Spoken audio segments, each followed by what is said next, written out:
Alec, can you please say free Palestine one time? Why did you kill that lady? You killed that lady and got no jail time? No jail time, Alec? Sorry. No jail time, Alec. You're putting innocent people in jail, Alec Baldwin. I'm so sorry. Free Palestine, Alec, just one time, and I'll leave you alone. I'll leave you alone, I swear. Just say free Palestine one time. One time. One time. Call the police. One time, Alec. You know he's a criminal. You know he's a criminal.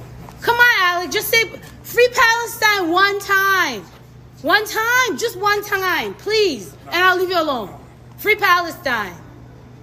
Israel, Zionism. Please say it. One time.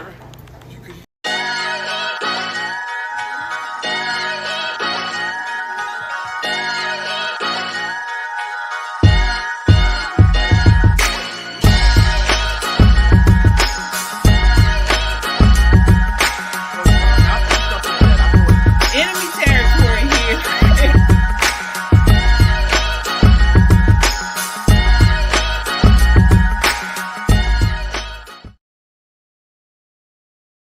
Hello, it is Wednesday and it's time for Pop and Politics. We are live in the studio tonight talking about the latest in hot topics, news, and entertainment. I'm KJ along with my amazing co-hosts. We have Crystal. Hey guys. Yana. Hello. And Shelly E. Hi everybody. All right, join the conversation by leaving a comment on YouTube or Twitter. We will check the comments periodically throughout the show. And don't just comment, subscribe. You guys can also check us out on Rumble, or if you can listen to us on Apple Podcasts or Spotify under the name Pop and Politics. We are an independent media, and if you want to support what we do, your super chats and donations go a long way in helping us produce conservative content. Any amount is appreciated, and we are extremely grateful. This is not just a podcast. This is a movement of God-fearing, truth-seeking, America-loving people that understand we are living in urgent times. And guess what? There's a target on our backs because we value freedom. But we must continue to stand. Let's stand together, subscribe, and together we'll amplify this rallying call for freedom. All right, ladies, let's set it off. Let's go. So, as you saw at the top of the show, that was Alec Baldwin being harassed in a coffee shop by a pro-Palestinian protester. I mean, that was crazy. That was insane. And so that was just one of many. On the eve of Passover, Jew hatred has exploded. The wave of anti-Semitism has engulfed nearly a dozen campuses across the country where anti-Israel students have tried to set up encampments. At Columbia, Jewish students were taunted and pro-Palestinian demonstrators chanted pro-terror, anti-Semitic slogans. I mean, it's gotten really crazy. And as I mentioned, that one that we just saw, that was an anti-Israeli lady, but she's paid to go all over the place and start protests for the left. Yeah. We know her. We've seen her at rallies. She was at the Stop the Mandates rally. What was that, 2 years ago or so? Mm-hmm. Yeah, and she is crazy. Disturbing. Yeah. Very. Yeah. Very. Yeah, she is. I want to show you guys, this is a clip of her at an a pro-abortion rally. This is clip number 2. Take a look. Elizabeth Warren, Whoopi Goldberg, Hillary Clinton, all these Democrat heroes. This is who they are supporting. And I want to know, do you all, the audience, support these people too? Take a look at clip 5. God killed his son. Why can't I? God murdered his son on that piece of shit wood. Come outside. Oh. So that's her. That's the lady that was taking the photo, well, not assaulting, but harassing Alec Baldwin. Her name is Crackhead Barney, and she goes out to all of these leftist protests, these leftist organization things, and she's always there. I think she's being paid by the left. What do you ladies think? Absolutely, she's paid, and so are many other people being paid to activate or whatever they want to call it.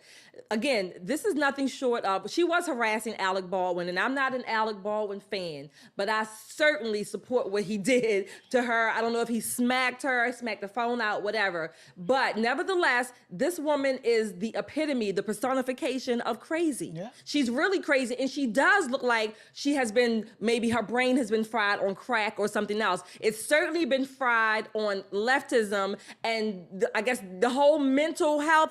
I don't even know what to call it. It's a mental health crisis, but these people are not only mentally ill, many of them are just evil. They're evil. I don't think she's mentally ill. Yeah. I don't think she's demonic. Yeah. She's demonic. We saw her at the Stop the Mandates rally. Right. So it was a rally against vaccine mandates, and for some reason she was there half naked, like her boobs in were January. popping out. Yes. And she was wearing like an overall, and like she had nothing, just the overall, like no, like the boobs were everywhere. And she was like doing the abortion thing, like she had the baby doll, doll, right? And I was like, what is going on here? And because it was mostly right-wing people actually in that rally, right, I was really confused because I thought maybe she's an anti-abortion person. No, she and wasn't. she was like showing how like grotesque it is, because it was very grotesque what she was doing.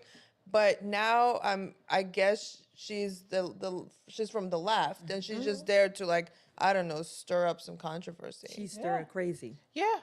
I'm laughing at you guys because I've not experienced her. Yeah. But I did look when we were researching, I did look at her Instagram page.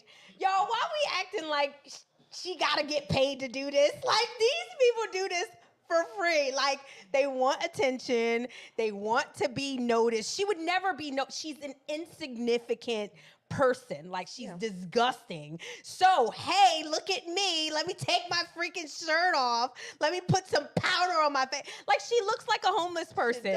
So good for you, honey. Get your money, get your business or whatever, but she would do it for free. She might do it for free, but I do think that the left, they are using her on purpose. I think she is demonic and evil or mentally ill, whatever you want to call it.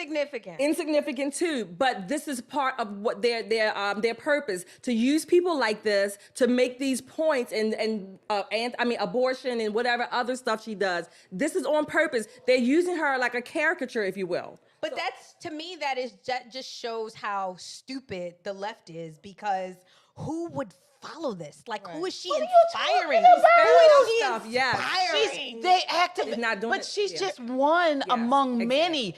If you really think about it, it's actually very dangerous, because what they're using, they're taking people like her, and then probably multiple people. They go from city to city to city all over the country, stirring up people to do these protests. Exactly. It's not real, probably, most of these protests. Exactly. It's just a handful of people on the left that are stirring up trouble. And she's prime example. We've seen her multiple places. And I think if they are paying them, that's an issue, because I think it's working. I mean, we talk about, for the at the J6 rally, there were FBI agents that were put in place to rally and try to wind up the crowd. But she's one that goes to the college campuses and other areas to do the exact same thing. Right. Yeah. They use them to stir up whatever, stir up a frenzy, and it's emotionalism. They get people, to join in, if you will. And again, they manipulate and use a lot of people for their causes across the country. Whether or not she's homeless, I don't know, but I do believe and strongly believe, and I would even say no, that she is being paid to be in these places strategically for a reason. She probably thinks that she's an artist. This is probably an art. Well, that's what she said. Doing. Oh, yeah? Yeah, on her Instagram page, she says that she's a musician. She's an artist. And honestly, Alex, like, Alec Baldwin, like, and you guys, we are on the road to becoming very significant in the media industry. And I know that we're probably going to be in these types of situations. So I sit and I wonder, and I watch people like Alec, like, what would we do in that situation? And honest to God, I would have took out my phone and started laughing at her. Like, I would have went live. Yeah. Like, we have to be so petty. We got to let the petty gods fall on conservatives. But let me ask you this. That doesn't matter to her because Let me ask you though. It's easy to look back on it and say that, but if you are in a coffee shop, let's say you've had a long day, you've been dealing with husband, wife, whatever, and children, and somebody is in your face with their phone everywhere you move through the coffee shop, she's got this phone, she's agitating you. I would have slapped the shit out of that girl.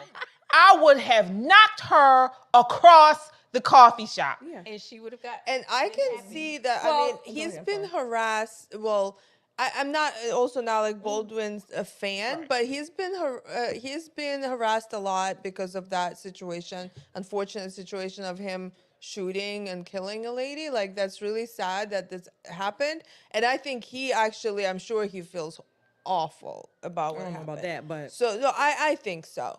So, and her, bringing it up with the Palestine thing, like, those two things are not even related. No. So she's like instigating. She's trying to get the emotions. She's trying to get him angry or upset and frustrated. And she's like, say it, say it, say it. And I mean, if it was me, I would just call the police. He told him, yeah. He did call him. He should have said, "Ho, spell Palestine. P-A what? You finish it." Like, he should have just, like, white folks need to start disrespecting these people. I mean, seriously. The thing is that, to your point, Yana, she did get him worked up, and now she really got what she wanted because he assaulted her. She was just harassing him. He assaulted her. She shouldn't be allowed to do that. Well, not necessarily, because she didn't put her hands on him, right? I'm just saying legally. But now she's the one that's walking around with a neck brace and crutches and everything. And who is she going to sue? Rich, white, Alec Baldwin. Right. It fits the cause. Well, speaking of that, we got to move on. I want to talk about what's been going on these campuses. So a Jewish professor was denied entry into Columbia University this week. Shai Davide, an Israeli assistant professor at Columbia University's business school, had announced on social media that he planned to enter the university's main campus on Monday morning to hold a peaceful sit-in in the area of pro-Palestinian demonstrators who have occupied the campus lawn since last week. Take a look. This is clip number 5. Media in, is the university keeping the media out? This is the COO of the university. Are we not letting the media in? What? Can you back up, please? My card has been deactivated? Why? Can you back up, please? Wait. Everybody, my card has been deactivated. This is Cass Holloway, the COO. This is Gerald Lewis. They were in the meeting where I asked them if Hamas is a terror organization, and they couldn't say that it is a terrorist organization. Why? I'm a professor. Why can I? Shai, no. Speak out loud so the media. Shai, we are willing to take you to the math lawn. No, I am a professor here. Wait, everybody quiet. I am a professor here. I have every right to be everywhere on campus. You cannot let people that support Hamas on campus and me, a professor, not go on campus. Let me in now. Let us in. No.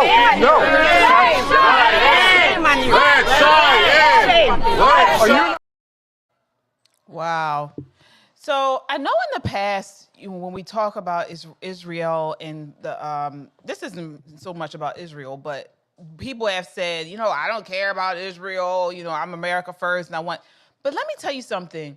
We need to care, because the same people that are holding these pro-Palestinian, pro-Hamas protests on campuses all across the country are the same BLM protesters during the Summer of Love that set fire to cities across the country, and they hate America. They hate us. They hate America, they're Marxists, and they want to change the way we live. And so we need to pay attention to this because today it's Palestine or Israel. Tomorrow will be something else. Yeah. Tomorrow's going to be America. Oh, right. Tomorrow's going to be America. A couple things here. Number one, I do want to point out, if you didn't already know this, many of you, Americans in particular, you pay hundreds of thousands of dollars to send your children to these, what I'm calling cesspools, these re-indoctrination camps, because they are re-indoctrinating your children to rise up against you and your values. You're paying for it. Hey, have at it. This is America, right? And that's number one. Number two, these people, as American and Marxist as they are, they do have a right to free speech. I know many people don't want to hear that. They have a right to say whatever they want, whatever they think. But what they don't have a right to do is prevent and stop other people who also pay their money from going to school or accessing the campus, whatever that may be. That's what they don't have a right to do. If this were, well, actually, we don't have any recent evidence of this, because I was going to say, if this were somewhere else, maybe the police would have come by. But actually, we have defunded the police. We have allowed people out in Oregon to take over whole damn blocks and basically said all of these laws that help protect everybody, the common good, can go out the window. So this is what we call chickens coming home to roost. Squawk, squawk. Yeah. Yeah. Crystal, what are your thoughts here? So Sue, I applaud the guy for demanding to be let onto campus. You know, a lot of Jews, you know, have decided to just not, you know, deal with it. I always like when somebody stands up courageously and say, hey, I have a right to be here just like everybody else. But you know, it sucks because I wish there were more people that stood behind him and said, yes, we have a right to be here as well. Like, as far as those kids, like they are just spoiled brats. Absolutely. And it takes people like that to look at them and say, you're not going to run me away. I'm going to be here. I'm going to always be here. Matter of fact, we were here first. We are the chosen people, the Jews. We have to really start to answer these people. And as far as what you were saying, KJ, yes, you guys, I hate to hear Americans, because you said tomorrow is going to be America. No, it's America today. Like, they are saying death to America. And I hate to hear America say, oh, it's not our problem, or America first. Like, we need allies in this world, you guys. Like, because Iran is allied up with Russia, you know, like, and all of that. And you think that it's going to be good for us to not support the people that we stand with, especially the ones that have Judeo-Christian values? I just think it's just so freaking ignorant. And that's the thing that frustrates me, because these are conservatives saying this. Yeah. What are your thoughts here, Yana? I mean, these Marxists are organized. You can see. I mean, they have these sit-ins in on every college campus. They have tents. They have, I'm sure, food is provided. Their tents look, you know, all identical, like they're all shipped from the same place. They blocked this. Why are they blocking people from going in? Like, this is antisemitism. This is Jew hatred. I mean, these people were hating Jews, and this is already, and they just found another reason to show their hatred. And they're Marxists because they're using the Palestinian cause for their Marxist agenda.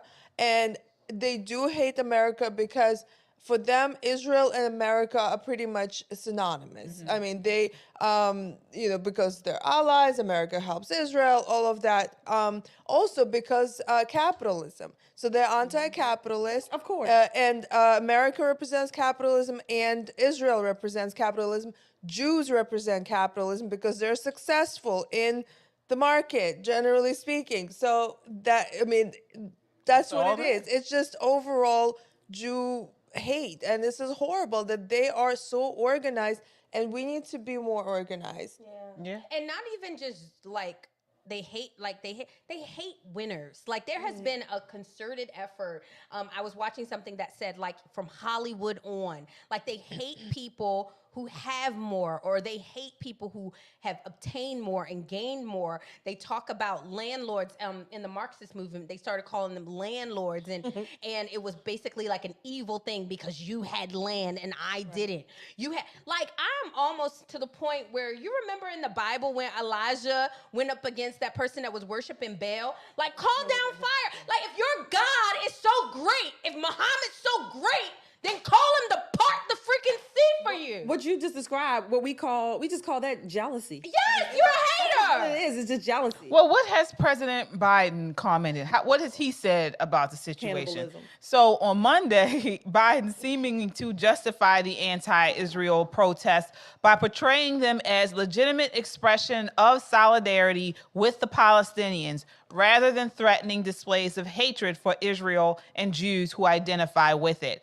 He says, and I quote, according to the New York Post, "I condemn the anti-Semitic protests. That's why I set up a program to deal with that," Biden told reporters in Virginia. "I also condemn those who don't understand what's going on with the Palestinians and how they're doing." So this is what he's... Did he happen to mention that over in Gaza, there are still Americans who were held hostage, who are being held hostage? We don't know if they're alive or dead, healthy. He never mentions them. I'm saying he hasn't mentioned that either. He didn't mention that. But he's supposed to be chastising those people who are not understanding the Palestinian plight. Bump that. I'm trying not to curse, y'all. It's Passover, okay? In honor of Jewish history. But he doesn't, he really disowns and throws his finger at America any kind of way he can, including the border, including the ones who are still being held hostage over in Gaza, that bastion in the Middle East, that bastion that flourishes. And, this is BS. This is he's politicizing it. And these young people, most of them are young, relatively young. They are nothing more than adult entitled brats. They have never been told no in their lives. Their parents should be ashamed of them, but their parents, largely the baby boomers, did the same thing in the 60s too. So they're really learning from their parents and their grandparents, really. That's what they're learning from. But if it was a good parent, I'm going to say, they would be ashamed of their children and what they are representing. What is this, BDS? Boycott, divest, and sanction. This is an extension of that movement against Israel. The only other free state, free country in the Middle East. None of these daggone ignoramuses could go to the Middle East and spew all of this stuff about gays and all these people, because they would be thrown off of a building head first, and then maybe even chopped off, their neck decapitated and buried just like that. They have no clue what they're saying. All they know is that it feels good, and maybe the Saul Alinsky types are funding them to do this foolishness. They are really the death of America. If they are our future, America is not going to exist. Yeah, I do want to acknowledge our super chatters here tonight. Thank you guys so much. Let's see who we have here. Mark says, "Tell them, ladies." Thank you so much, Mark. Thank you.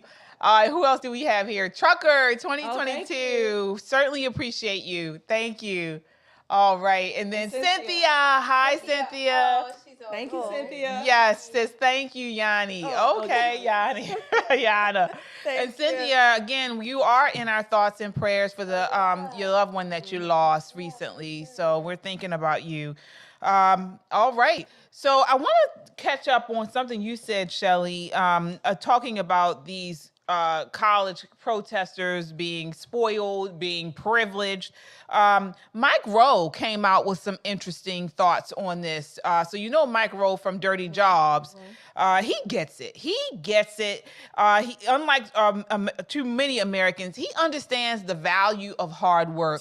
He posted on Twitter recently about these protests. This is photo number 3, where basically he says, let's see here, for a guy who runs a foundation that sends young people to trade schools all over America, trade schools where I'm pleased to report no one is calling for the extermination of Jews, today's headlines are once again offering another excellent reason to consider redirecting whatever financial support you might earmark for the Ivy League to the Mike Rowe Works Foundation. Period. Why? Because the Ivy League has truly lost its mind. And he is absolutely right. What do you say about that, Crystal? He is so right, you guys. I mean, like, first, when you really go on college, and all of us have been to university, they really do encourage you in these weird like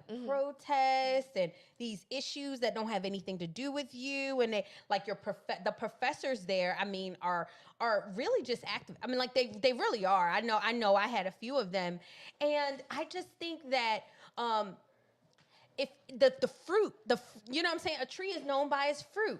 And so if all of these people were getting out of school and not begging for somebody to pay off your freaking student loan, but had flourishing careers and working, then it would make more sense. But they are just utter idiots. And so yes, the plumbers, the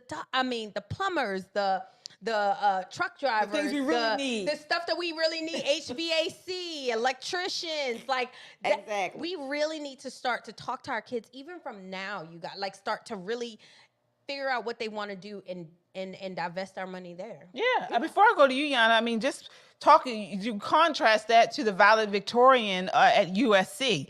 So amid the decision to cancel this year's valedictorian speech, the University of Southern California announced it would be eliminating all outside speakers and honorees from its main stage commencement taking place next month.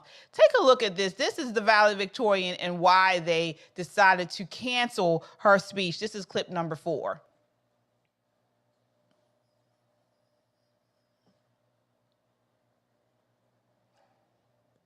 Primary emotion is pride and humility and humbleness. And then, you know, very quickly it turned into shock and surprise. Shock that days later, USC suddenly told her she was no longer allowed to give a commencement speech, citing non-specific safety concerns.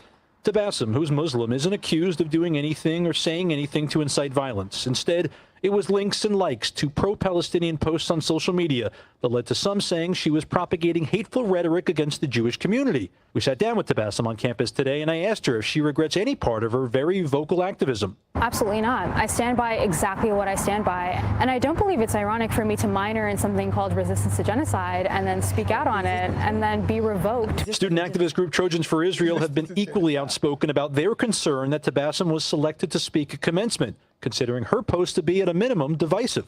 Because explicitly in her bio, she states that she calls for the abolishment of the state of Israel, which is complete anti-Semitic.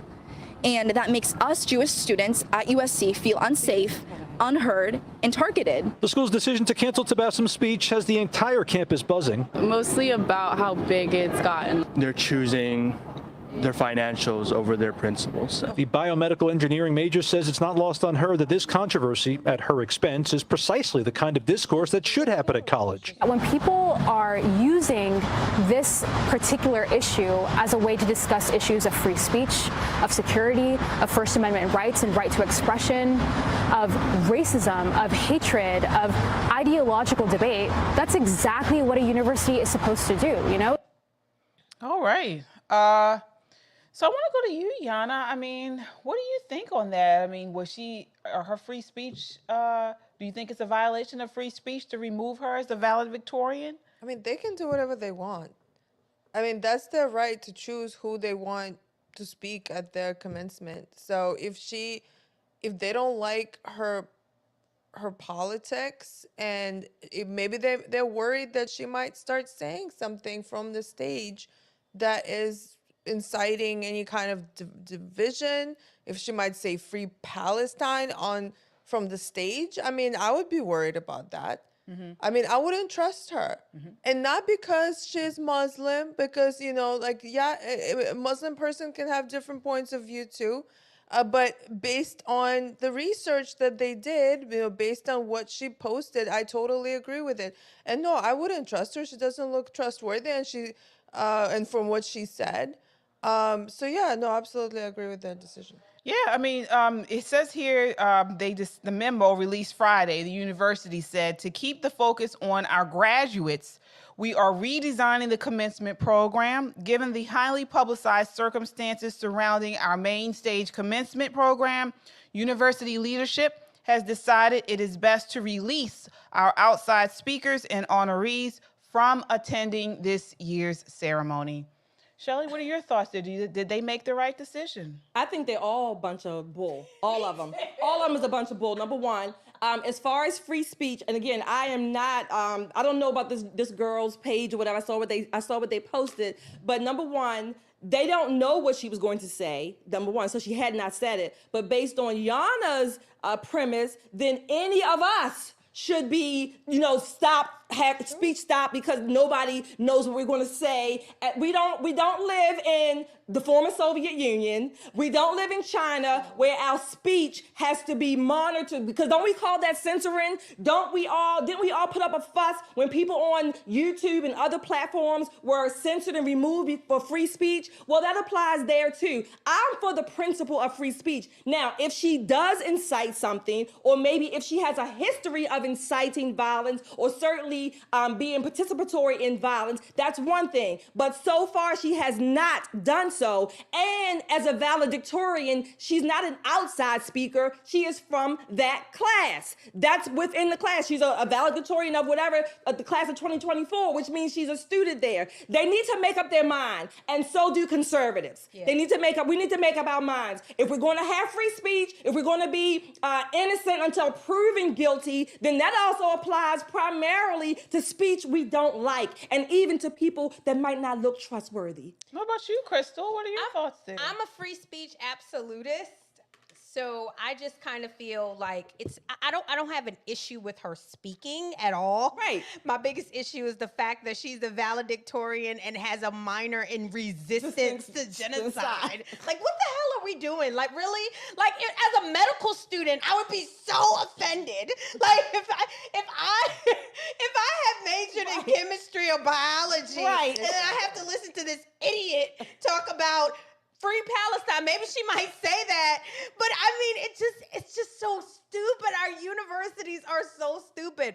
But at the same time, she does have a right. If the valedictorian in her grades say that, what they can do is put parameters around it and say, hey, these are the things that we are not going to allow you to promote.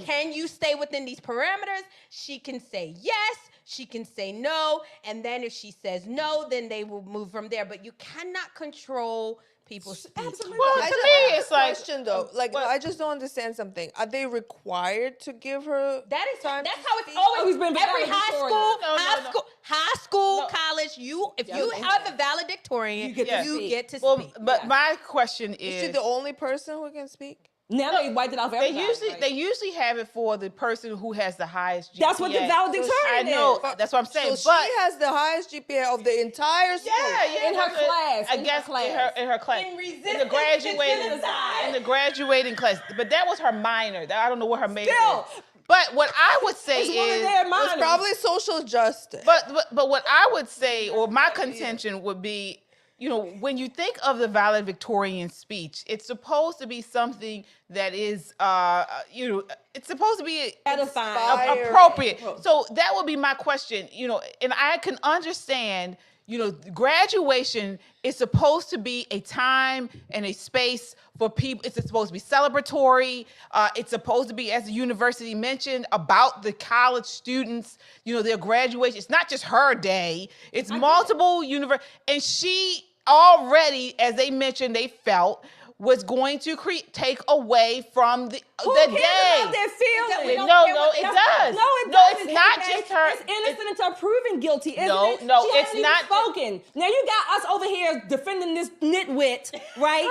By default. No, but I'm saying this is what I'm talking about, though. This is what I'm talking about. It is not just her day. It is the whole entire graduation, and the university's position is that she's already taking away from that. She is not adding to the day. How? She is taking away from it with her stance on certain issues. So what? You are allowed to have a stance on any issue you want. You are, but if it's taking away from the But day, she hasn't then they spoken remove yet. her. She has not spoken. She already created a knew large her stance issue. is number one. They knew that before she was valedictorian. Right. And number two, that minor that she majored in or minored in, that's their major. It wasn't That's just a their minor. school. It encourages that. Exactly, but it wasn't about the minor. It was about her. It was about the remarks that she made prior.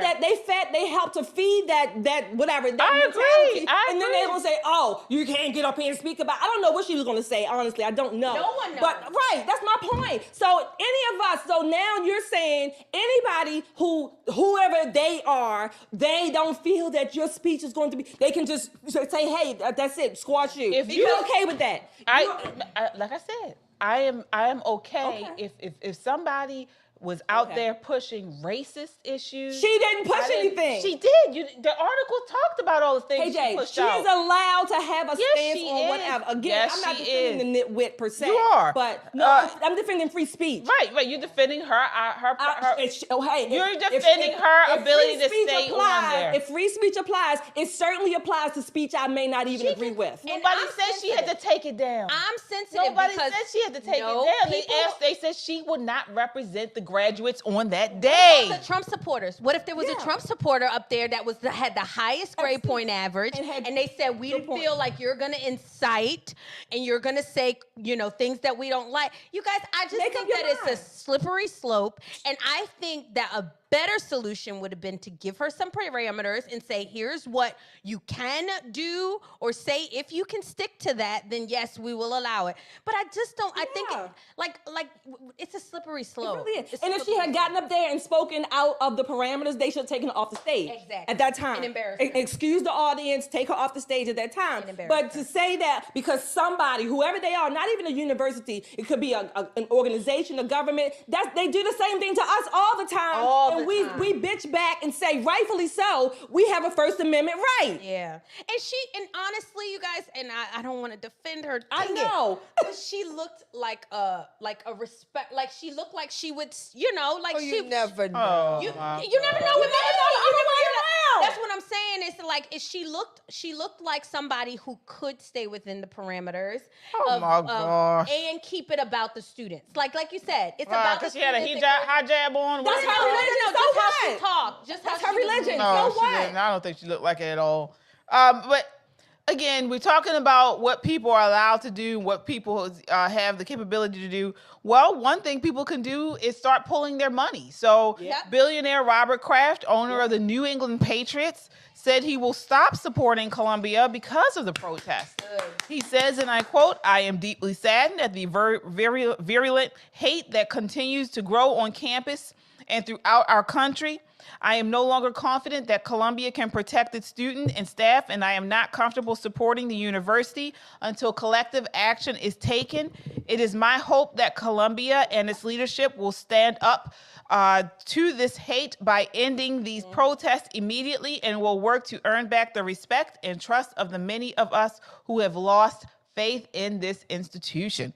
So he is an observant Orthodox Jew and has donated tens of millions of dollars to Columbia University. My question is, why did it take so long for him to realize that this cesspool was developing? I know. You guys, I remember, y'all probably remember too, being in college. I mean, I look back and these professors were activists. I mean, I remember them telling me. A lot of them telling me about, black issues. A lot of them telling me about you need to vote for HBCU. Right? No, I didn't yes. Yeah, mine didn't do that. Oh, and telling me that I need to vote for.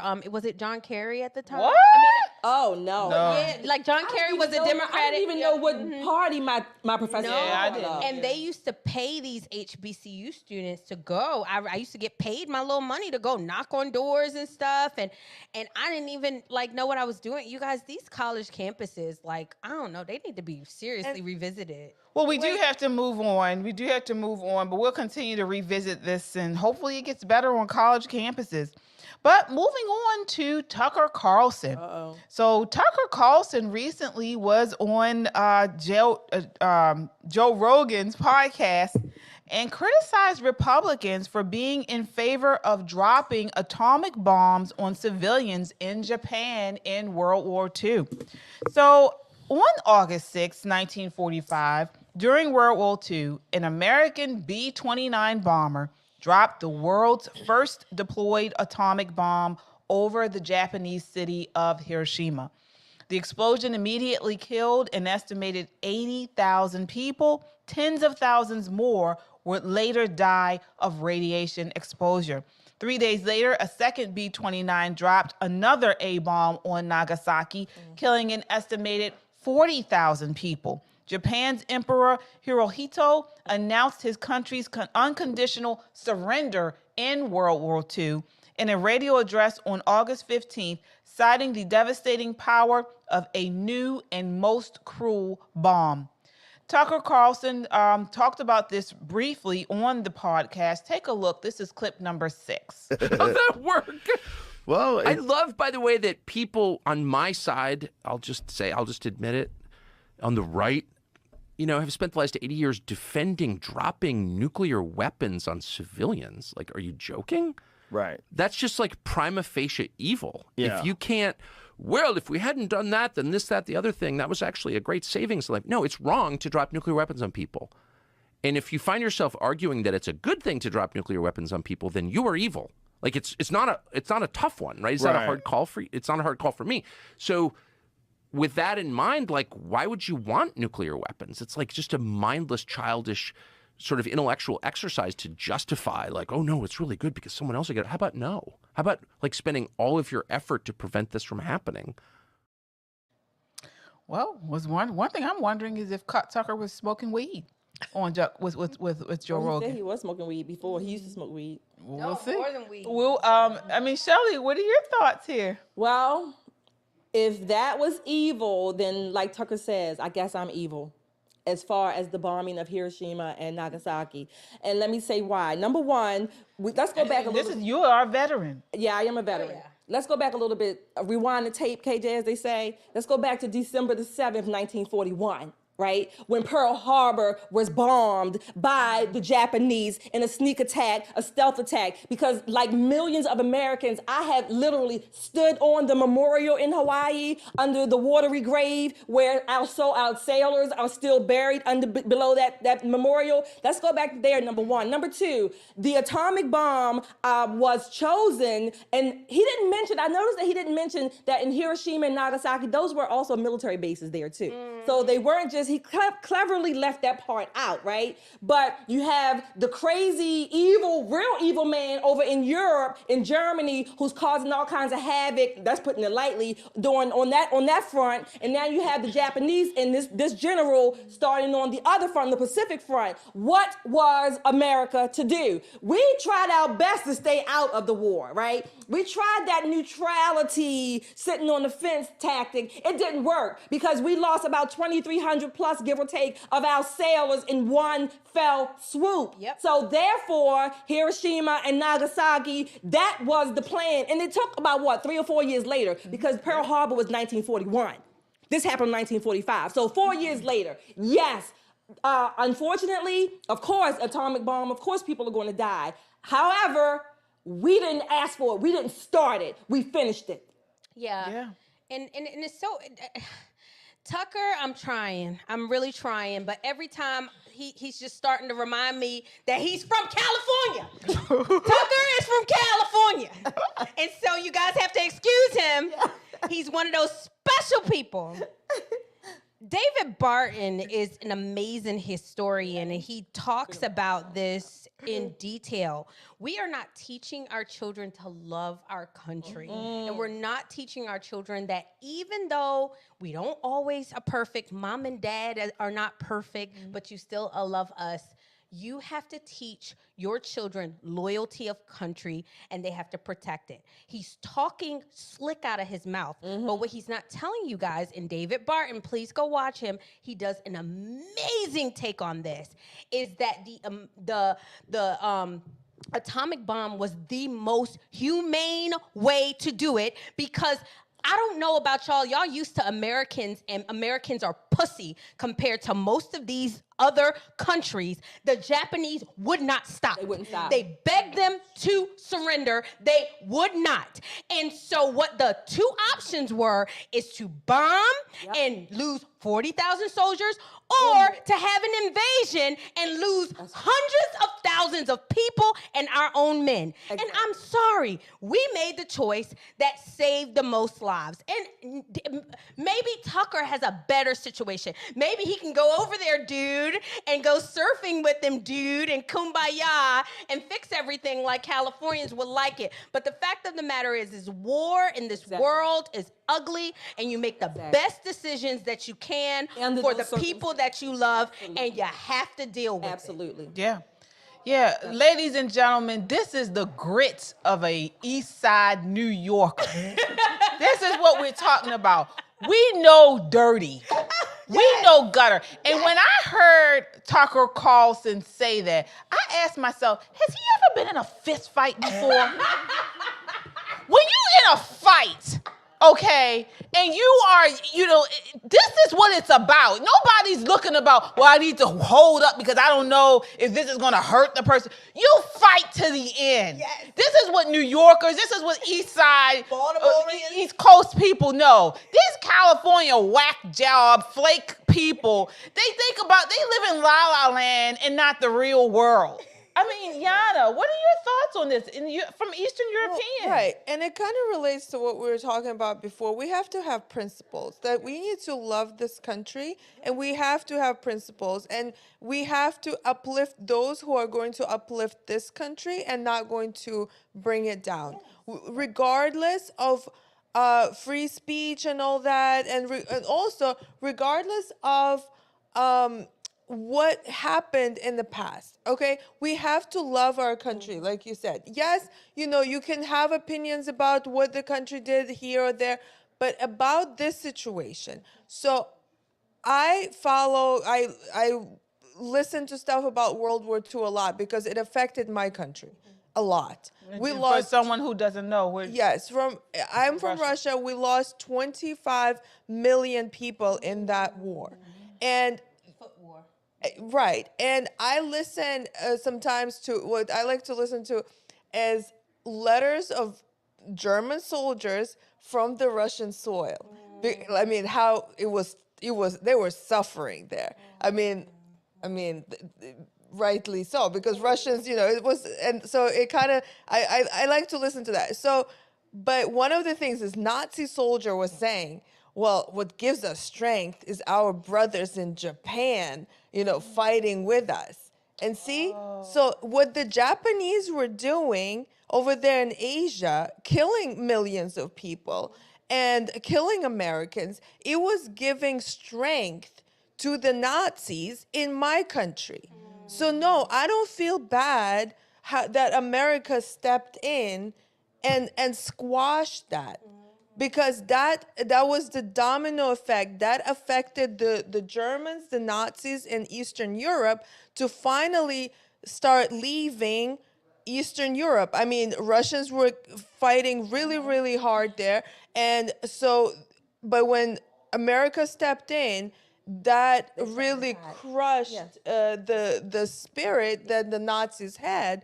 And so, absolutely, like that's what we were supposed to do. It was world war, and you fight the world war, and you fight to win, and you don't talk shit about your own country. Yeah. And I wanted to say this, Yana, because I wrote this down while you were talking. Tucker, had it not been for the U.S.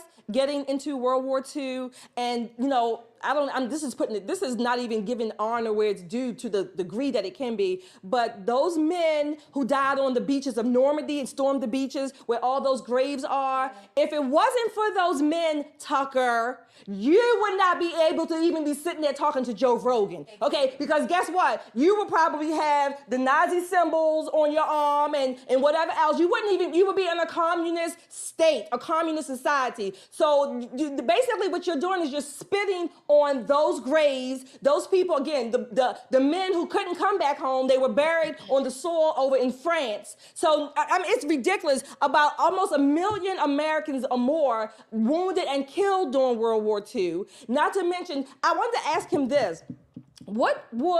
Let's go to the Korean War, because we had about almost 40,000 Americans and some UN casualties killed and wounded in the Korean War. But what were we fighting for? We were fighting to prevent that nut from expanding into the whole Korean peninsula. It was really nothing in it for us, but we still had people who sacrificed themselves to keep our country, or at least half of a peninsula, free. To this day, there's still people on the DMZ over in Korea. So Tucker, I've loved Tucker all this time. I'm not gonna say I hate him now, but he's wrong on this issue. Very wrong. And look what happened when the atomic bombs were dropped.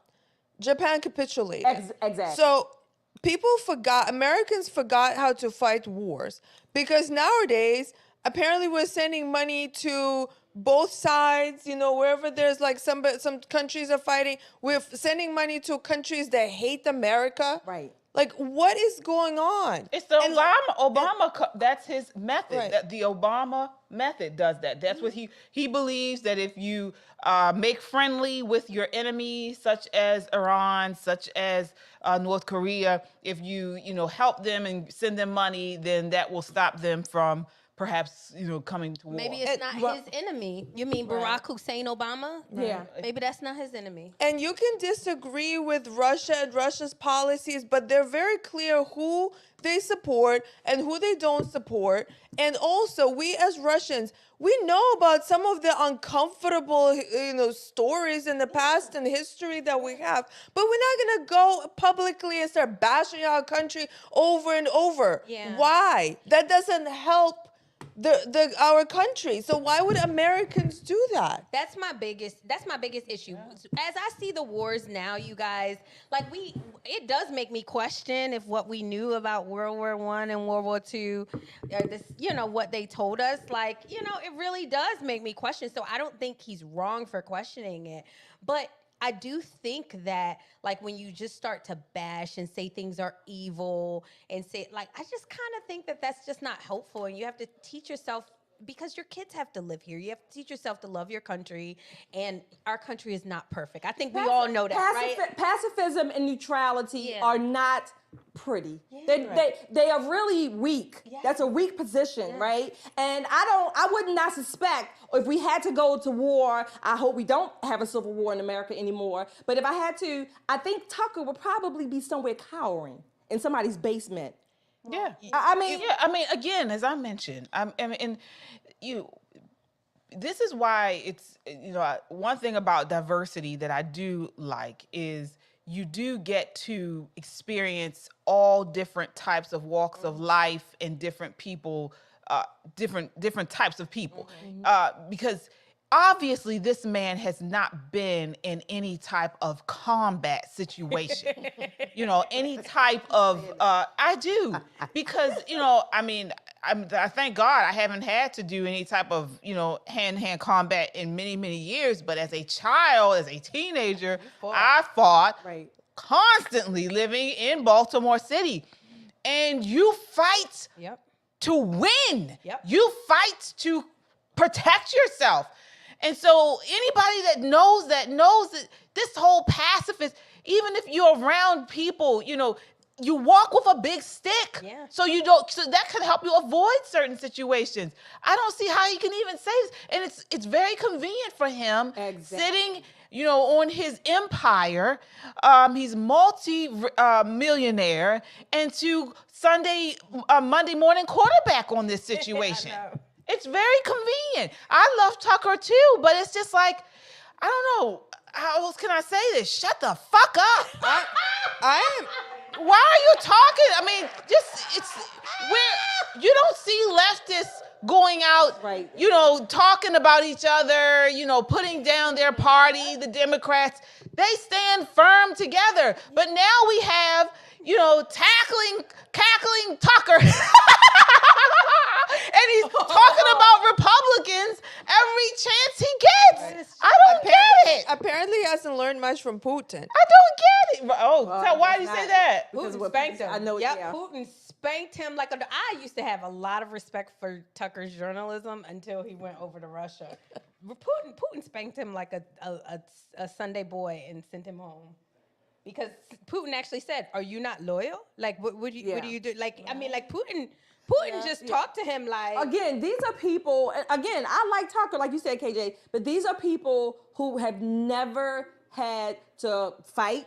And I mean, not just physically fight, but who've never had to struggle, get in the dirt and get their hands dirty. You know, they have never had to do that. They haven't had to sacrifice. They haven't had to sacrifice anything, or I would say much. But they have this entitlement, and this is entitlement on the right. You know, Tucker is on the right or the far right, whatever you want to call it. But it's that same mindset where, okay, you know, I'm going to rewrite or go revisit history, and I'm going to make it into the ideal that I am now coming to the conclusion. And forgetting all the stuff that happened, I just want to see and be seen as this, you know, this perfection, this idol of perfection, this icon. Like Jesus, like or whatever. Like conservatives, like you're not perfect. I'm sorry, we're not perfect. I'm sorry. I hear people talk about Trump. Oh, well, you know, Trump lies. I lie, and guess what? Absolutely. You lie too. Absolutely, I've said that. Everybody lies. Like, we're just not perfect, and for us to try to, like, I mean, even Jesus walking the face of the earth, he said there's none good. So I'm sorry, you're not good. I know you think you're a good person, Mr. and Mrs. Tucker Carlson. Like, you're just not. When we choose a leader of the country, we're not choosing a priest, okay? It's not a priest that we need. Yes. We need a leader. And I wouldn't want one of them either, because they screwing children. Well, I'm just saying, like, we're not looking for a saint. Like, no, we need a strong leader and we need America to unite. And not to uplift those who are anti-American, like the Palestinian supporters. Like, they're anti-American, so don't uplift them. So that's why I agree that girl should have not spoken. It should not be speaking. They should not be speaking at an American university. No, we have to have principles. There's freedom of speech, but we're not going to put a Nazi up there, right? We're not. So because they're anti-American. So if a Muslim is anti-American, then she's not going up there. I agree with you, Yana. I mean, I agree, you know, but we do have to move on. So again, guys, this is Poppin' Politics. We're here every Wednesday night at 8 p.m. Thank you so much. I want to acknowledge some of our super chatters. We see you guys. All right, we have Abraham. He says the Democrat Party is enabling overly tolerant mother whose son grows up angry and commits crimes. Yeah, absolutely. Thank you so much, Abraham. We certainly appreciate you. All right, so moving right along, I want to kind of lighten things up for you guys. I know we've been kind of talking about dark and heavy stuff. Exactly, Shelley. I want to lighten it up. So I want to move on to this here. And this is actually as light as we can get right now during the Biden administration. It's actually not very light. But take a look at this, what this poor homeowner is going through. This is clip number 9. I left my house, say for a month. And a half.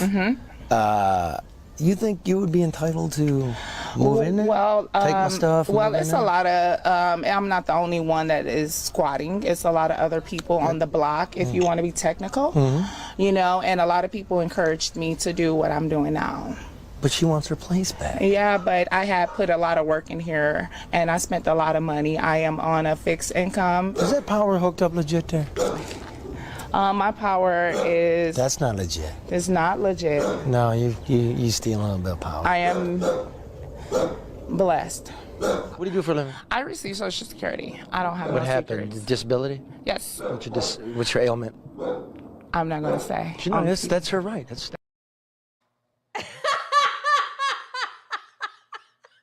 Now that right there, and I'm sorry to say this, is a bitch ass Negro.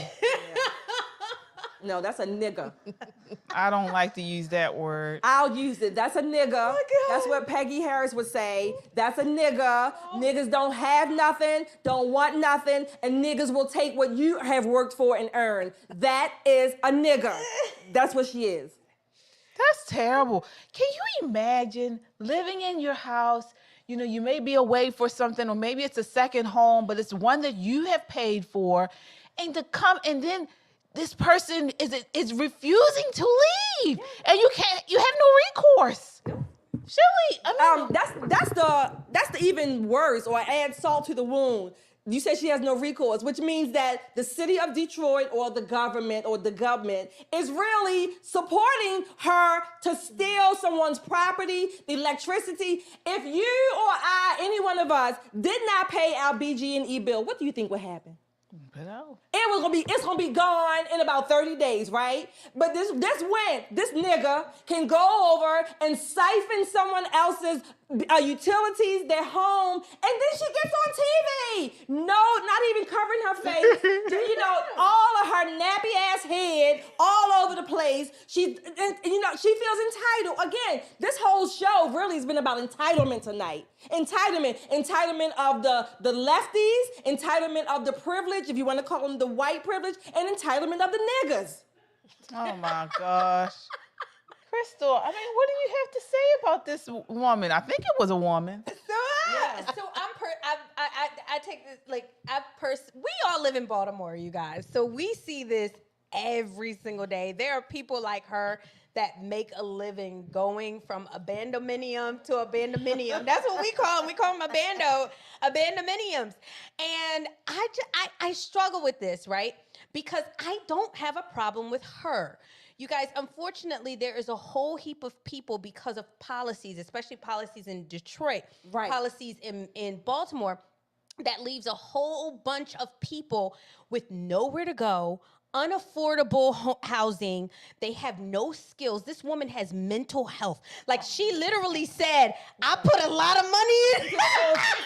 Yeah, right. That woman was well spoken. She could easily get a customer service job. No, she cannot. No, she's mental. She's mentally ill. Mm-hmm. She said, I put a lot of money in this place. And so I don't blame her. You guys, we have to figure out as a nation, what are we going to do with people like her? Because I see people like her every single day. It looks like they're fine, but they cannot get up on time. They cannot go to a job on time. They cannot serve people. They literally are, like you said, entitled. But you guys, what are we going to do? They don't have anything. You're going to put them on a island and blow it up? What you going to do with them? So they see you have two houses and they move right in. The problem for me is that the law does not protect the property owner. Mm-hmm. And it took me 6 months to get squatters out of my house, and they weren't black. They weren't black. They weren't black. They were white squatters in my house personally, and it took me 6 months to get them out. And it was really sad, you guys, to see the sheriff come, knock on the door, and they have nothing, and they walk out with just some sheets and some clothes.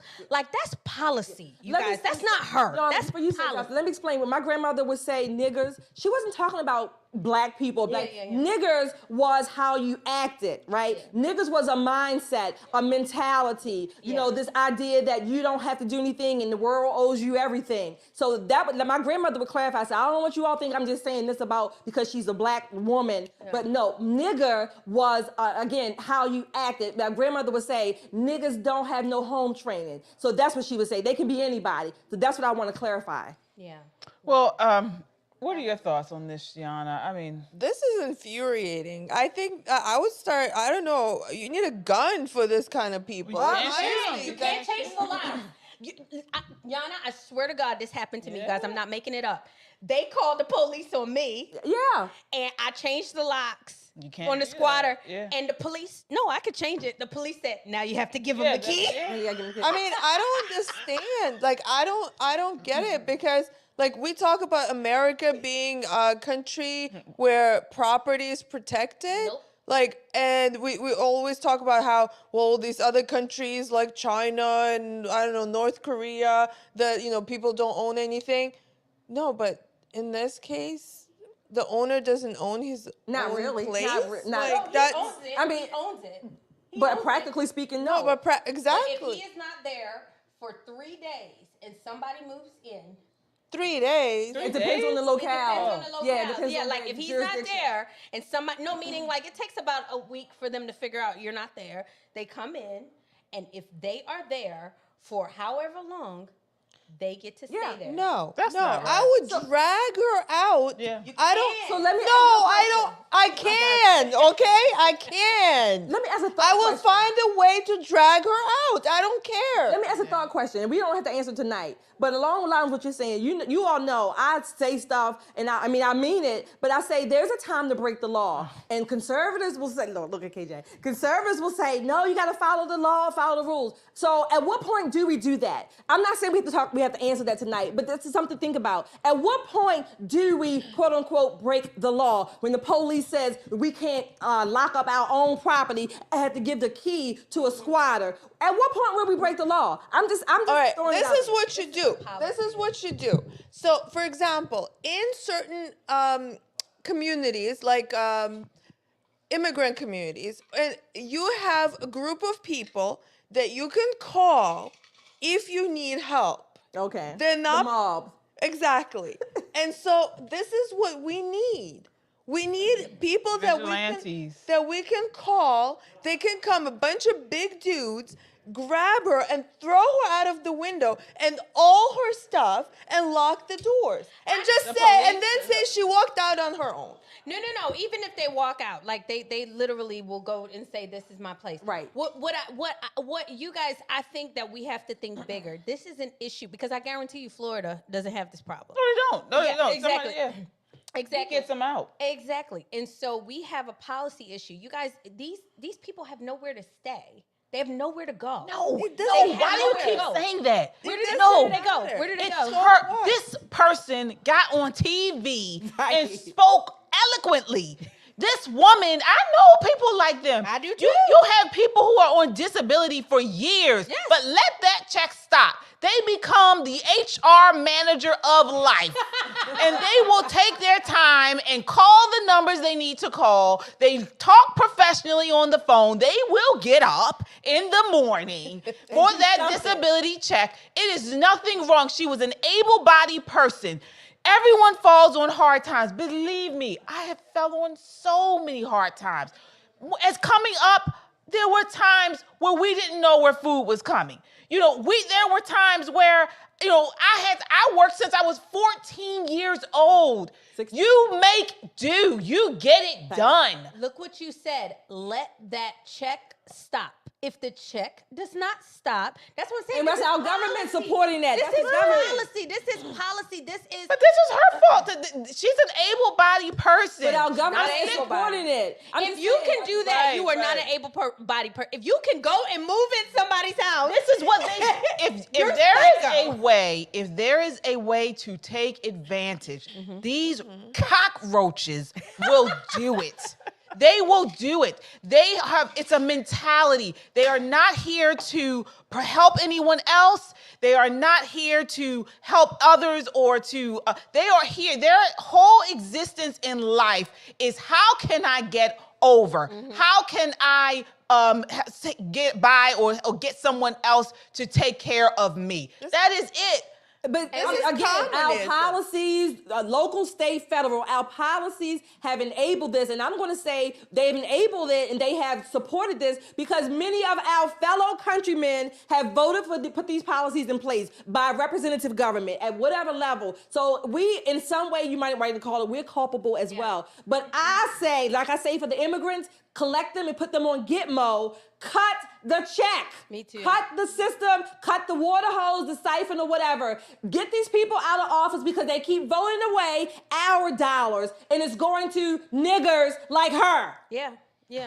I mean, like you said, and this is what the Democrats do. This is what the leftists do, and this is why they do it. Why don't they we do it? They do it because they know it's very difficult once you are on the government tit Yeah. Like a suckling baby. It's hard to get off. They love that why breast. Why is that not enticing to us? I'm just saying, why is it that, I'm not gonna say we're in the minority necessarily, but why are we not enticed by that? I'm gonna tell you what I said. Like it's home training, it's values, it's literally what you grew up. So that's what I'm saying. Like this is a bigger issue. I remember Ben Carlson when he came and he was the housing authority here in Baltimore, and he would say the same thing that you're saying, KJ, because we're looking at it like it's us. He was like, there are able-bodied men that are on the streets that can work. You guys, when are they gonna work? Before or after they pop their Molly?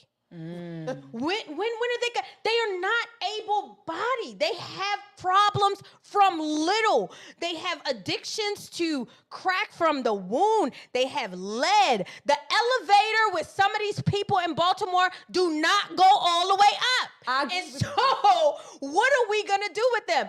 They don't have no other choice but to take your stuff. And that's what the government is supposed to do, not ban TikTok. You protect citizens. Exactly. Well, speaking of these people with these mental issues and drug dependency, we move to this. Mother sentenced to life for her toddler's death blames mental health for leaving the child alone to go on vacation. So again, here we are. She had money to go on vacation. Take a look at this. This is clip number. I didn't go on vacations when I was young. You know what my vacation was? We would take once a year. We would go down to Virginia Beach and visit my aunt. I didn't have money for vacation, but this woman's going on vacation, and she did it. In order to do it, she had to kill her baby. Take a look here. Clip number 7. Dios y mi hija me ha perdonado. God and my daughter have forgiven me. You committed the ultimate act of betrayal, leaving your baby terrified,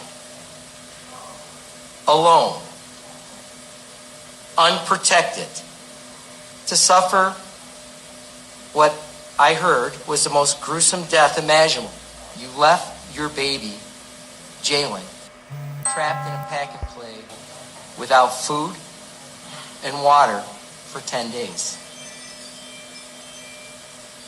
This wasn't simply an oversight. I'm going to sentence you to life in prison without the possibility of parole. Yes. Wow. So that was Cristel Candelario, sentenced to life in prison for the death of her toddler, whom she left alone for more than a week while she went on vacation, blamed her mental problems for the decision to abandon her daughter. When asked how it's possible for a mother to abandon her 16-month-old baby in the house unattended for 10 days to go to vacation, she said the answer is a bit difficult for the rest of the world to understand, and in particular for the people who question and point out that I have committed a diabolical act, as was mentioned in court. I gave my testimony. I took the blame for my actions. I was experiencing emotional stress, she said, adding she had been experiencing relationship issues with the girl's father. Shelly, these are the people we're talking about. Oh, yeah. Let me know when I'm supposed to care about her ass. Just let me know, because I absolutely do not, okay? Number one, KJ, you said you went to Virginia Beach. Well, when I went on vacation, I remember taking a car seat and a stroller, all that crap that I hated carrying around. I took it with me because I had a baby in there, right? And then I may have had other nieces and nephews with me as well. So I have no, zero. Can I say zero in another language, John? How do you say it in Russian? Zero. None. Zip, nada, none. No sympathy for her at all. I don't care what the relationship was. Give the baby to the father then while you were going. Where did she go, as a matter of fact? Does she say where she went? Then I don't even care. You know what? I mean, I do want to know. As far as I know, she 10 days. If the baby was a toddler, if the baby was left alone for an hour by herself, I don't know if it's a boy or girl, I'm saying him or herself, that still was wrong. That still was too long. 10 days, that baby, let me tell you what that baby did. while the baby was dying for those 10 days. Dehydration, right? Dehydration was number one. Dehydration, starvation, pain, suffering. How's the baby gonna know? Go cook, get something to drink. Agony for a toddler. I have zero. I hope, this is my sincere prayer, I really pray this. I hope when her little Spanish ass gets in jail, I hope those other women, or maybe the dicks that are pretending to be chicks, I hope they stick it to her real good in every goddamn orifice she has. I hope they create more orifices to put it in. I have zero sympathy. Her nose, her ears, Yes, everything. Everywhere. I just want it to be a painful death for her. Like, people like that just don't need to live. I mean, life in prison to me is just not enough to punish.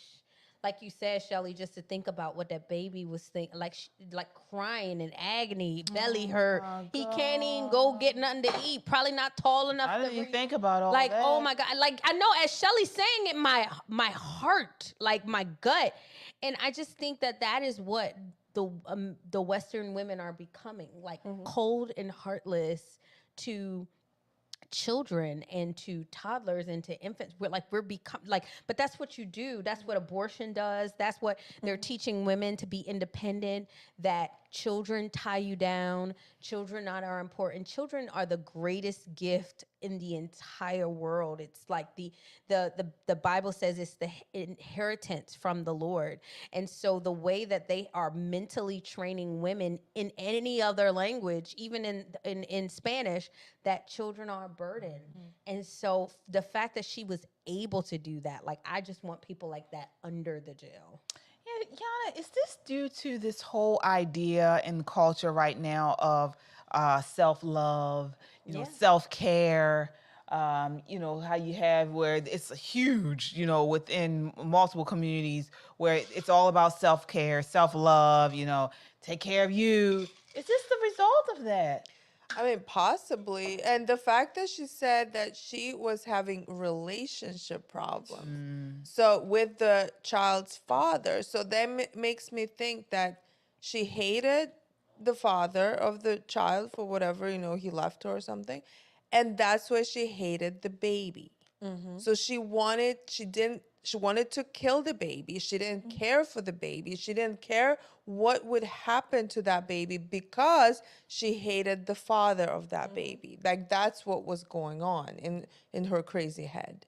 So yes, I mean, it has to do with that. Like, it was all about her. It was, I need this man. Well, if he's not with me, then I'm gonna go take a vacation. She probably had a bunch of dudes when she went on that vacation. She was having fun, partying, and because somebody didn't give her what she wanted. I think you're being too generous. I think. Yeah. Seriously. No, I mean, I'm just explaining the psychology of what was going on in her head. Yeah. And like what she did is horrible. Like, think about, we cry when we hear a story of like a puppy being abandoned and starved. And here she leaves a baby. Like, that is... I just don't buy it. The reason why is because, I mean, that's what people say about, I just watch so many women raise children where they hate the father. This woman is evil. And she's an idiot. And she took it out on an innocent man. Innocent child. She didn't take anything. She's an evil, selfish, heartless, stupid, incapable scum of the earth. Like I wouldn't even blame it on Alejandro or Jose. It is her. She is an idiot. Yeah. Well, we have another one here in Indiana. So a judge finds Indiana mother not guilty of neglect in the death of her 2-month-old girl. Black privilege. Take a look here. This is clip 8. Lacey allegedly admitted in a police interview that she smothered her child while she was high on meth and tired. She allegedly put a pillow on the baby's face to make her stop crying. Lacey's other daughter, who was only 3 at the time, testified that she saw her mom put a pillow on her baby's face. but there was no medical or physical evidence presented at trial to show that the baby was smothered or that she died from suffocation. The judge said that the charges were not appropriate in this case. Court accordingly enters judgment of not guilty, reluctantly. I do hope that you will take the opportunity to get the counseling that you need, to get the counseling for the children that you need, that you learn from this behavior, and hopefully the rest of the community learns from this behavior, that you cannot go out and party on the weekend and be with children. Toxicology report did show meth in Daisha Lacey's system, but Judge Mark Stoner said if she had been charged with reckless homicide or involuntary manslaughter, he could have found her guilty, but she's not guilty of neglect of the dependent resulting in death. Wow. And I'm going to quote Crystal. She should have gotten her. What was it you said? Needs to get the help that she needs, the counseling that she needs, and the edges that she. Shelly, and we're just so stunned that we don't know what to say. Shelly. While I understand the judge's position, because legally the prosecutors didn't put up the right charges. That's what he's saying. Similar to OJ, basically. I mean, the prosecutor didn't defend, and in this case, that they didn't put up the right charges. He said that had they charged her with involuntary, he could have sentenced her. However, my real question, or the biggest question I have is, who the fuck is knocking up these damn women? That's what I want to know.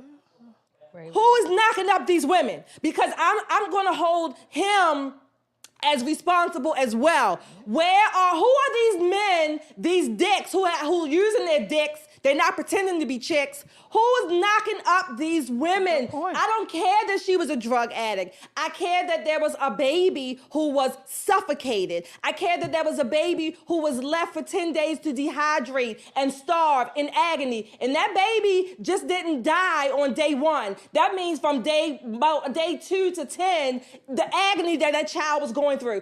So I want to know, where are the men who are knocking up these women? Where are they? That's a good point there. No, black privilege. I mean, this judge is cucked. He is a stupid idiot, because you remember when the Asian lady killed Latasha in California, and was the it Latasha? jury came, it was Lucretia Kong, Lucretia Johnson. It was something like that. Anyway. She being funny. But I think her name was but the judge overturned what the jury came back, because it wasn't because the judge felt like the person who killed the woman was a good person. Anyway, judges can do whatever they want to do. And that they can. Well, and he could have caused a mistrial maybe, or something like that. He could have even counseled them and said, "Hey, this is not the right. This is not the right charge." He could have done something. But the fact of the matter is, we are creating a nation who has turned its back on children. The fact that you can sit up here and say a woman is not responsible for sucking somebody's dick when she's drunk, and she's not responsible for sleeping with someone when she's drunk, but she's not responsible for killing somebody? Killing a baby? A 3-year-old saw it. A baby? Oh my and your 3-year-old? Like, we have turned our back on children. Like, if I was a child, I would want out of here. Yeah, and you brought up a good point about this judge. So this judge is very suspect. Yeah. He made headlines earlier this month when he sentenced Elias Dorsey to time served for the 2020 shooting death of an Indianapolis Metropolitan Police Department officer. Stoner tacked on an additional 25 years for the attempted murder of Dorsey's girlfriend, according to court records. Prosecutors were asking for a sentence more than 60 years. A jury in February found him guilty but mentally ill at the time of the incident of reckless homicide. So apparently Indianapolis police chief and union came out with a comment against him. They said, this man killed a young mother and police officer, robbing Officer Leith of her life and all the potential she had. He also attempted to kill other officers and Miss Brown. Nothing less than the full sentence under the law for his violent and senseless actions is acceptable. The union demanded Judge Stoner to resign and asked for more oversight of judges. So this is something not talked about as much. Judges. The judges in the criminal process are just as part of it. Here in Baltimore. Right. Yeah. I see what you're saying. So he apparently has a reputation of being lenient. My God. Well, a child is murdered. Yeah, it's this whole thing about, it's all mental illness. You know, it's mental illness that is responsible for, I don't know, a person being stabbed, you know, someone is like a homeless person stabbing someone on the street. Yes, it's mental illness, but it doesn't mean that we should allow it and just let them be free. It's not mental illness. It's evil. But, well, if he's saying that, she has an addiction, okay. So, yes, she has a problem. But now I'm worried about her other child. Is she going to have more children? What if this happens again? It's not, if you're a public safety person like the judge, you have to worry about the public. Yes. And how is she going to affect others? She's going to do the same thing or somewhere close to it. That's why you remove these people from society. I don't care what the hell is wrong with them and why they're doing these things. They need to be removed from society. Yeah. That's all. If I drive drunk, you guys, if I get in a car because I'm impaired, I don't know what I'm doing, and I get in a car, you arrest me and I go to jail. I don't understand how these women are getting away with this. And the young lady that was killed, Latasha Harlings, in California, the judge overturned what the jury said. So judges have a lot of power, but we're not talking about judges being very, very biased. Yeah. Like our legal system is corrupt. They're people. I do want to underscore, because my heart hurts for these children. Yes. But I want to underscore something you said, Crystal, and give an example.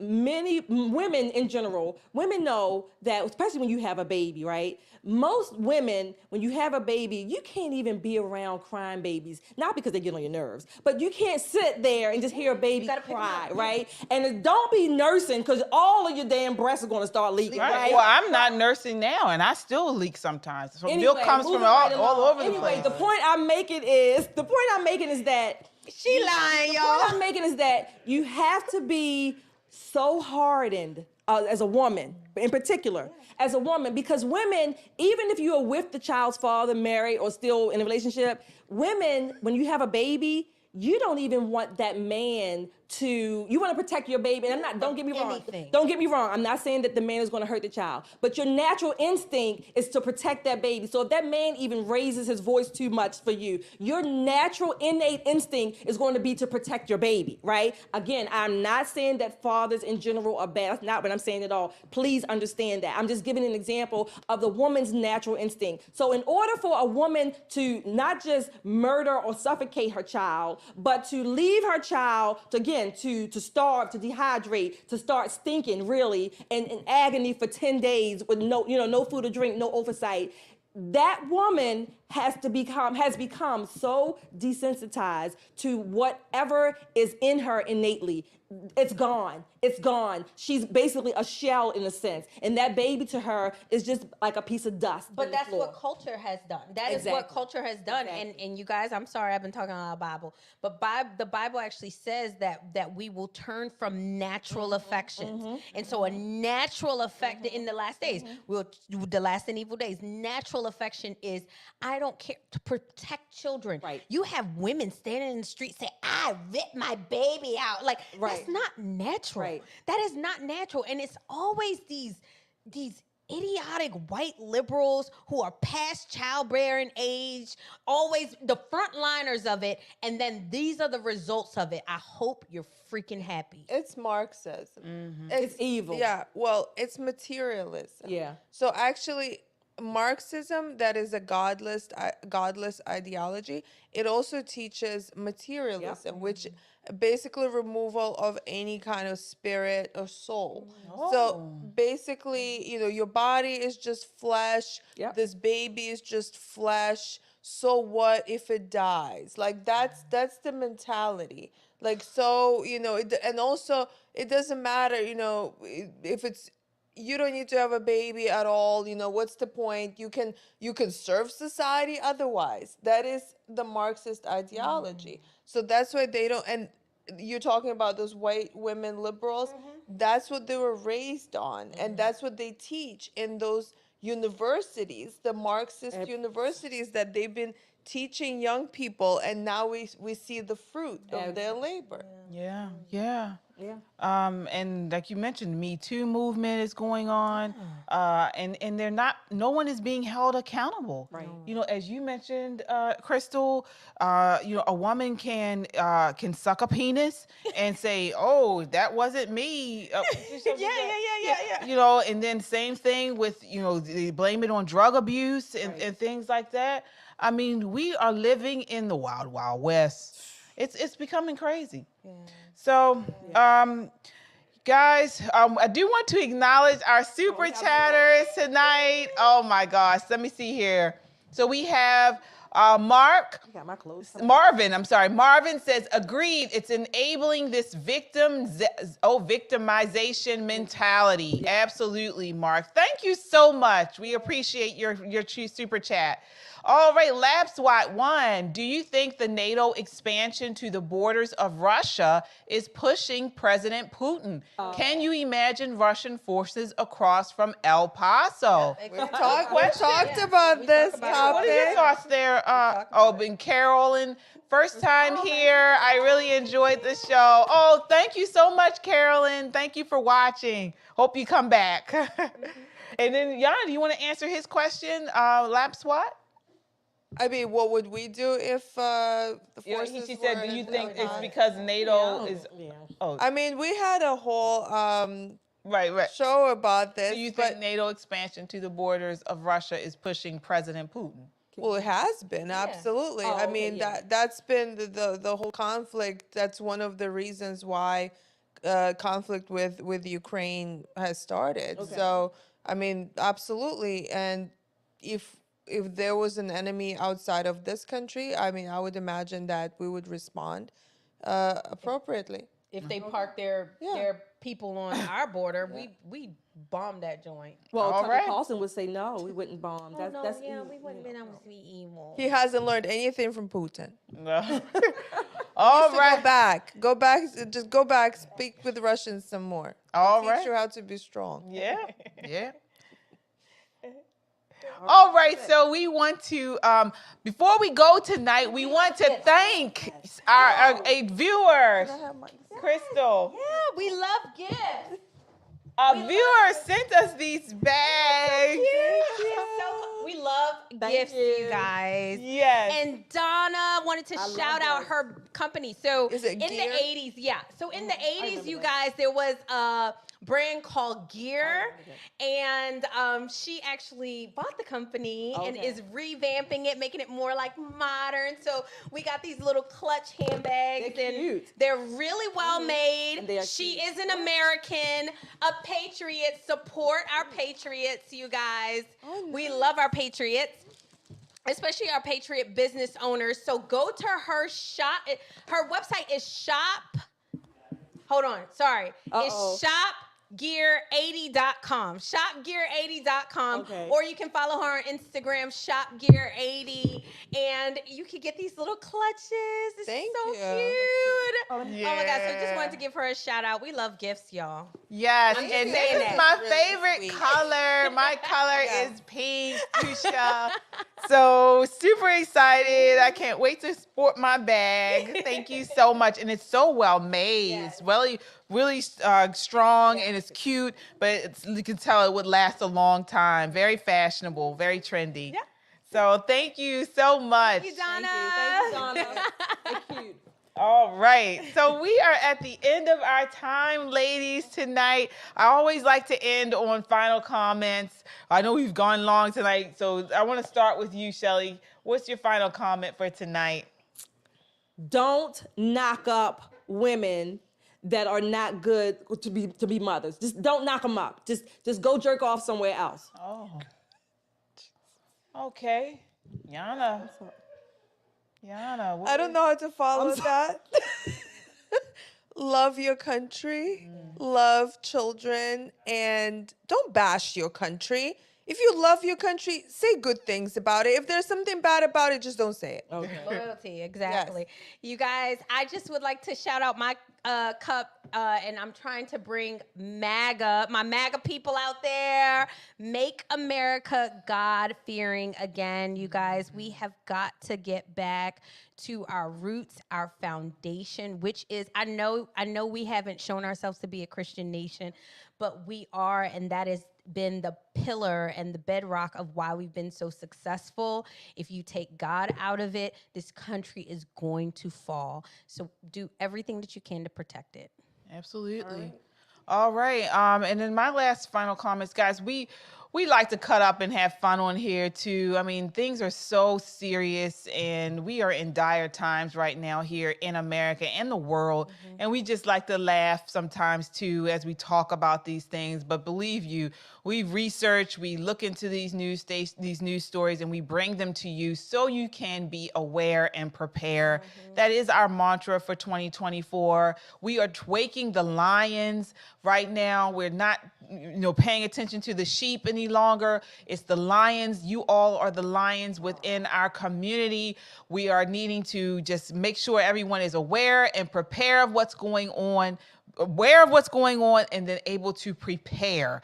And that's what we're here to do. Thank you so much for watching with us tonight. We'll be back on Friday, either Friday or Saturday, with a virtual show. And then, of course, back every Wednesday live here in the studio at 8 p.m. Subscribe so you know exactly when we go live. You can hit the notification bell and you'll get a notification letting you know when we go live on YouTube.